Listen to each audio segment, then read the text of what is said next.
গরমে গরমে শেষ নাই, প্রচন্ড গরমে করে মানুষের চলাফেরা, খাওয়া দাওয়া এবং কাজকর্ম, ছেলেমেয়ের লেখাপড়া, বিভিন্ন সমস্যা, ধান পাট পুড়ে দিতেছে। সুপ্রিয় দর্শকবৃন্দ, আমরা এই মুহূর্তে আছি উত্তরবঙ্গে সিরাজগঞ্জ জেলায় যে তাপমাত্রা সেটি আপনাদের জানানোর চেষ্টা করব। এই গরমে সাধারণ মানুষের প্রতিক্রিয়া কি, তারা মাঠে কাজ করতে পারছে কিনা সেটি জানানোর চেষ্টা করব। সাথেই থাকবেন। গরম কিরকম পড়ছে?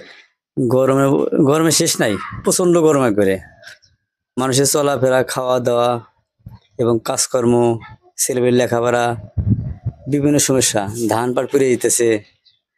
তা বাদে বিভিন্ন ফল ফলসি, এগুলা সমস্যা, তরকারি সমস্যা, বিভিন্ন দিকে সমস্যা। তাতে এই যে গরম যে পড়ছে, গরমের কারণে কৃষক কি লসে পড়বে ধানে কিংবা কৃষক ফসলের তোমার লসে পড়বো না, তবু ওই শ্যালো টেলো আছে, গেলো পানি দেওয়ার সমস্যা, ধান খেতে পানি থাকতেছে না, বিভিন্ন সমস্যা।